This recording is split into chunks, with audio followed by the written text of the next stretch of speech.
சாந்தி. அவ்யக்த சமிகை 7 ஆகஸ்ட் 2026.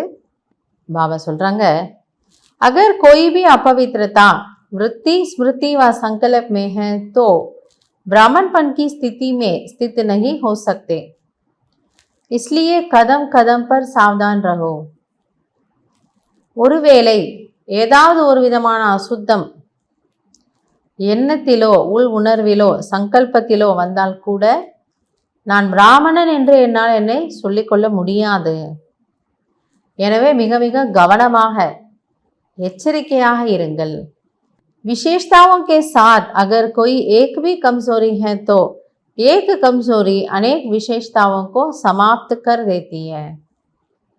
பல நல்ல குணாதிசயங்கள், பல நல்ல விசேஷத்தன்மைகள், கலைகள் பாபா எனக்கு கொடுத்திருக்கலாம். ஆனால் அதன் கூடவே ஏதாவது ஒரு பலகீனம், ஒரு அவகுணம் இருந்தது என்றால், இவ்வளோ பாலில் ஒரு டிராப் விஷயத்தை போட்டாலும் அந்த பாலை நம்ம டச்சே பண்ண மாட்டோம்.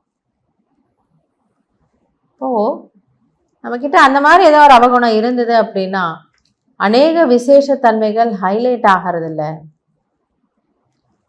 ஏன்னா இந்த ஒன்று எல்லாவற்றையும் அடிப்படை வச்சிடுது. அதனால் பாபா புரிய வைக்கிறாரு, அநேக விசேஷத்தன்மைகள் இருந்தாலும் ஒரு முக்கியமான பலகீனம் இருந்ததுன்னா அது உங்களுடைய தனித்துவத்தை, உங்களோட பர்சனாலிட்டி அது குறைச்சிடும். ஸோ அது என்ன ஒரு பலகீனம், என்ன ஒரு அவகுணம் அப்படிங்கிறத கண்டுபிடிங்க. அதை சரி செய்கிறதுக்காக ஒரு முயற்சி, தனிப்பட்ட ஒரு முயற்சி செய்யுங்க. இந்த ஒரு விஷயத்தின் மீது கவனம் கொடுங்க. சாவதான் ரகம்னு அதான் சொல்ல, அதன் மீது நீங்கள் கவனம் கொடுங்க. அதுக்காக கொஞ்ச நாள் புருஷார்த்தம் பண்ணுங்க, அது சரியாயிடும். அப்போ உங்களோட மற்ற எல்லா விசேஷத்தன்மைகளினுடைய பிராப்தி பலன் உங்களுக்கு சம்பூர்ணமாக ஃபீல் ஆகும், அனுபவமாகும். அதனால் இது பாபா ஸ்பெஷல் புருஷார்த்தத்திற்காக சொல்கிறார்.